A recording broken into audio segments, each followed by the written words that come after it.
You need to break your game. Books, garbage. Rules, garbage. Thinking, garbage.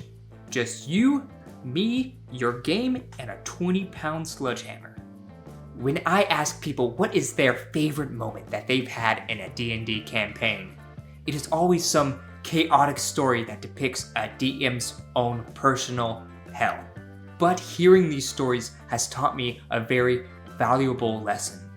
A D&D game is at its most fun when it's bent to its extreme. Right to the point where you think that the game might just collapse. So, how can we make our games more fun by breaking them? Let's talk about that.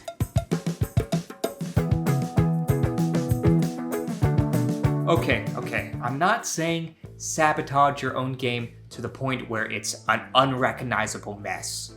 So what do I mean when I say break your game? I'm referring to stretching or ignoring the rules in order to allow for very chaotic and wild things to happen within the game, and specifically from the influence of your players. I believe that chaos is the pinnacle of player agency, because when you allow things to go off the rails, you are essentially validating a player's decision in an extreme way. Without it, it could feel as though you're letting your players down.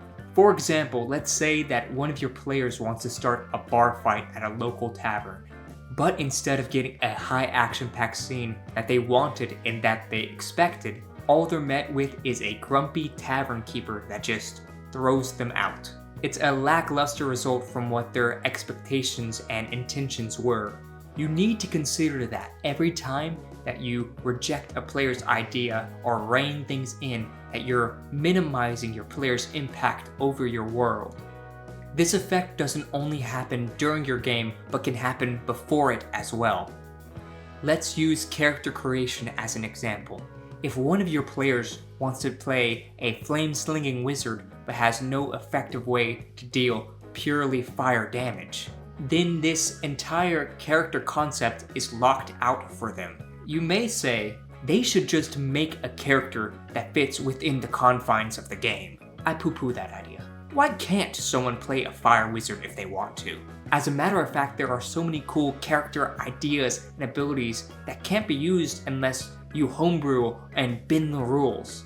These favorite concepts and moments which the players revere so much aren't just random nonsense. I mean, they kind of are, but that's besides the point. It's a moment in which you as the DM play into your party's desires. And I think that's what makes these chaotic characters and moments so memorable. Create a game that is tailored towards what your players want to do.